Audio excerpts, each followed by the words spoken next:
오늘은 우리가 마가복음 46번째 시간으로 주가 쓰시겠다 하라라는 제목으로 같이 말씀을 나누도록 하겠습니다.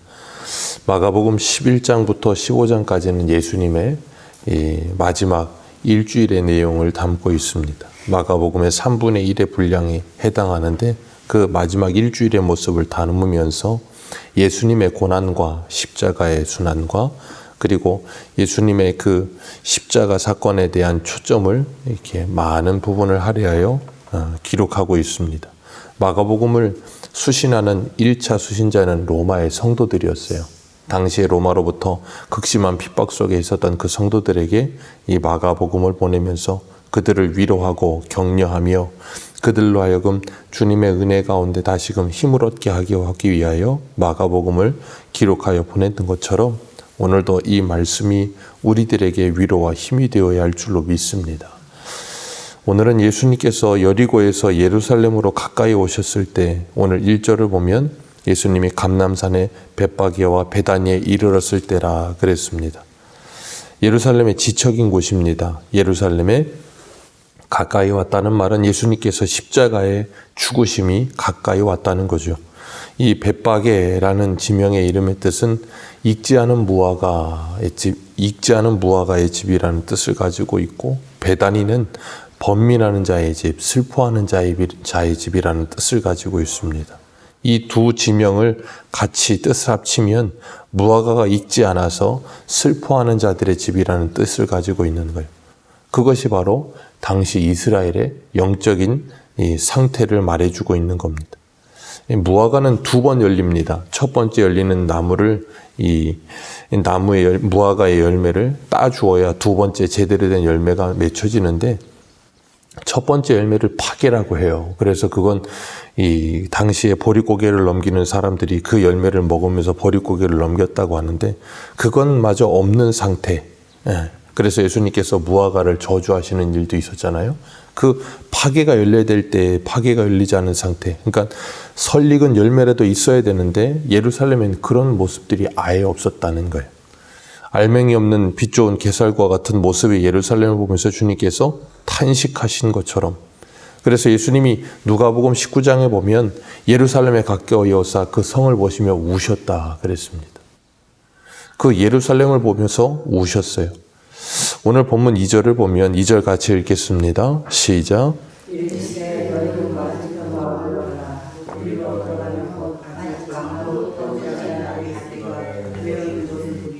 풀어 끌고 오라.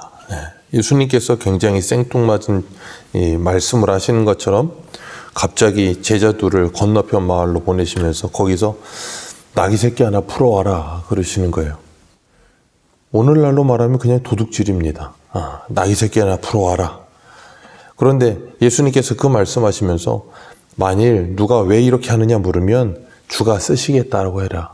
그러면 즉시 이리로 보낼 것이다 라고 말씀을 하세요. 예수님께서 이 말씀을 하시면서 뭘 말씀하시는 건가 하면 예수님이 누구신지를 드러내고 계시는 거예요. 예수님은 이 세상을 창조하신 창조주시며 예수님은 성자 하나님으로서 이 세상의 만왕의 왕이요 주인 되신다는 것을 분명하게 드러내시는 거예요. 그래서 예수님은 저 건너편에 가면 사람이 한 번도 타보지 않은 나귀 새끼가 있을 것인 걸 이미 알고 계시고, 그것을 데리고 올 때 누가 무슨 말을 하면 이렇게 말을 해주면 그가 즉시로 보낼 것이라는 것까지도 이미 다 뭐하고 계세요? 알고 계세요. 그 모든 것을 아시면서 주님은 제자들을 그리로 보내고 계신다는 것을 기억하시길 바랍니다. 그 주님은 이 세상의 주인 되시며 모든 것을 아시고 앞서서 그 모든 일을 다 계획하시고 행하고 계신다는 거예요. 그런 주님은 오늘도 우리와 함께 하시면서 우리보다 앞서 모든 일을 다 계획하시고 우리를 하나님이 가라고 하시는 그곳으로 보내고 계신다는 것을 기억하시길 바랍니다. 그렇기 때문에 내가 가고 있는 그 길이 그냥 우연히 가는 일도 아니고 어떤 무슨 세상 사람들이 말하는 재수가 있고 없어서 되는 일도 아니고 모든 것이 하나님의 일하심 속에 있다는 것을 우리는 늘 생각할 수 있어야 돼요. 그럴 때 주님께서 하시는 일이 되어진다는 것을 기억하시길 바랍니다. 제자들이 건너편에 가서 본즉 나귀 새끼가 있어요. 그것을 끌러오는데 어떤 사람이 묻습니다. 왜 그 나귀 새끼를 푸느냐고. 그랬더니 예수님께서 하신 말씀을 그대로 전하니까 그가 뭐예요? 즉시로 그 나귀 새끼를 보냅니다. 이 말씀은 구약 성경의 스가랴 말씀이 응하는 말씀이에요. 우리 스가랴 9장 9절을 한번 보겠습니다. 구약 성경 스가랴 9장 9절입니다.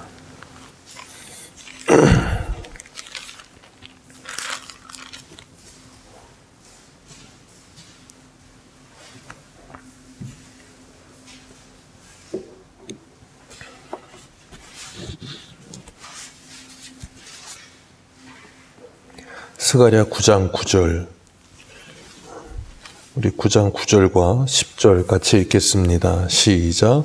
시온에 따라 크게 기뻐할지어다. 예루살렘에 따라 즐거이 부를지어다. 보라, 내 왕이 내게 임하시나니 그는 공의로우시며 구원을 베푸시며 겸손하여서 나귀를 타시나니 나귀의 작은 것 곧 나귀 새끼니라. 내가 에브라임의 병거와 예루살렘의 말을 끊겠고 전쟁하는 활도 끊으리니 그가 이방 사람에게 화평을 전할 것이요 그의 통치는 바다에서 바다까지 이르고 유브라데 강에서 땅끝까지 이르리라. 아멘.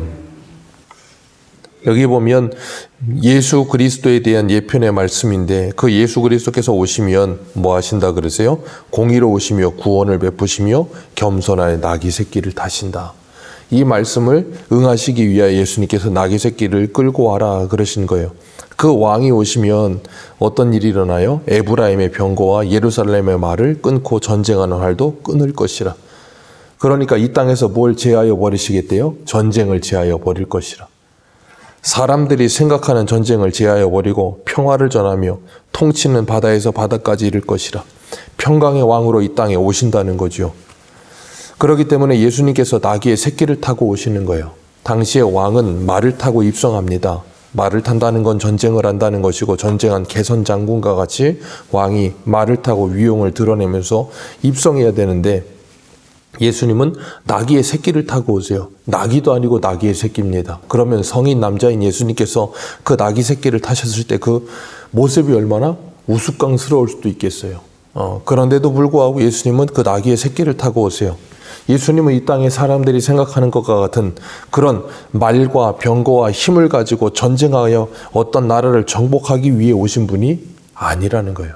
세상에 똑같은 힘을 가지고 세상에 위에 군림하며 그들을 힘으로 통치하기 위해 오신 분이 아니라 평강의 왕으로 이 땅에 오셔서 선으로 악을 이기기 위해 오셨다는 거예요.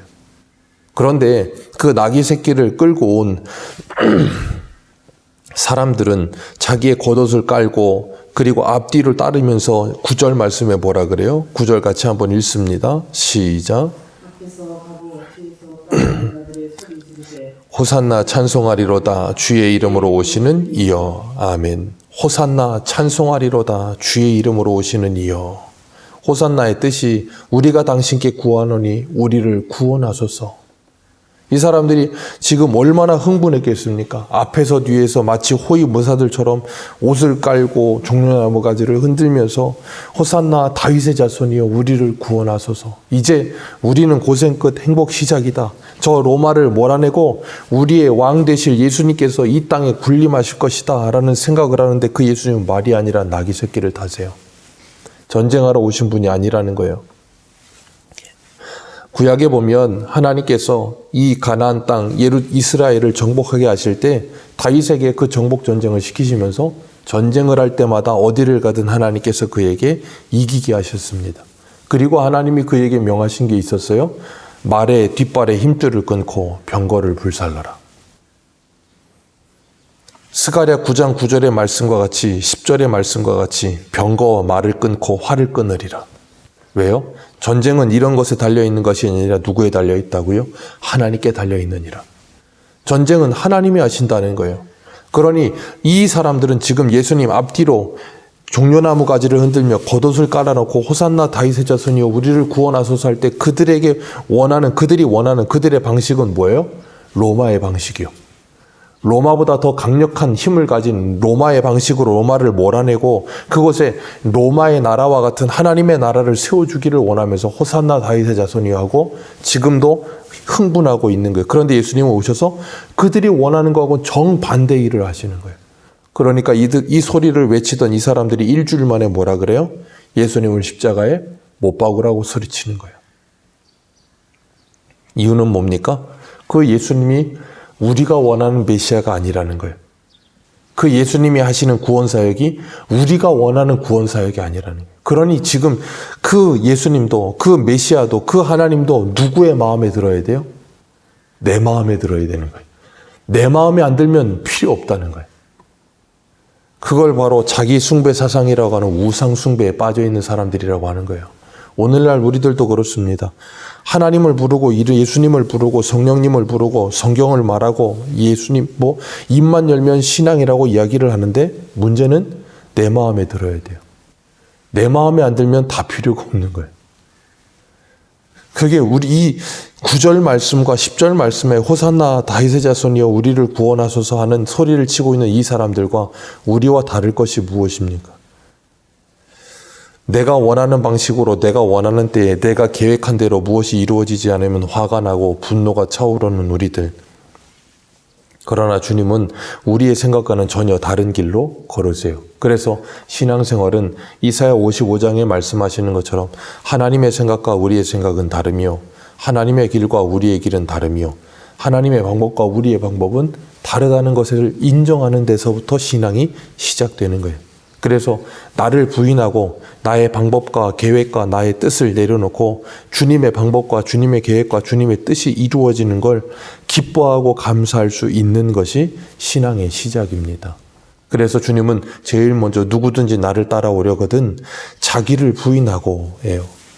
자기를 부인하지 않으면 주님을 따를 수가 없어요. 왜냐하면 자기를 부인하지 않고 주님을 따르면 주님의 생각과 나의 생각이 맞을 때는 오케이 하다가 맞지 않으면 어떻게 해요? 십자가에 못 박으라고 내던지는 게 사람이에요. 그러니까 우리도 여전히 나를 부인하지 않고 내 뜻이 살아서 내가 살아서 내 뜻대로 생활하다 보면 신앙생활이 다 안 맞지는 않습니다. 일부분 맞을 수 있어요. 일부분 맞을 수 있지만 대부분 맞지 않아요. 왜요? 주님이 걸어가시는 길은 세상의 일과는 정반대의 길이거든요. 말이 아니라 낙이 새끼를 타셨거든요. 그들의 힘과 그들의 병거가 아니라 평강의 왕으로 오셨거든요. 그러니 성에 차지 않는 거예요. 오늘날의 기독교도 그렇지 않습니까? 세상에 군림하고 세상보다 더 힘을 가지고 세를 가지고 강력한 힘으로 세상을 압도하기를 원하지 않습니까? 그건 예수님의 방식이 아니에요. 그건 성경이 말하는 기독교가 아니에요. 그렇기 때문에 우리가 9절과 10절에 호산나 다윗의 자손이요 우리를 구원하소서 할 때 나는 어떤 다윗의 자손을 기다리고 있고 나는 어떤 호산나를 부르고 있었는가? 다시 한번 우리의 모습을 돌아보시고 정말 평강의 왕으로 오신 그 예수님을 우리들이 따라가면서 우리도 나의 뜻을 내려놓고 주님을 따라가며 그 십자가의 길에서 선으로 악을 이기며 이 땅에 평강의 나라를 만들어가는 저와 여러분들 되시기를 축복합니다. 주님이 쓰시겠다고 하실 때 정말 그 주님이 나의 주인 되신 줄 알고 나의 모든 것을 내려놓고 주님께 드릴 수 있고 주님의 방식에 순종할 수 있는 우리 모두가 되시기 바랍니다. 기도하겠습니다.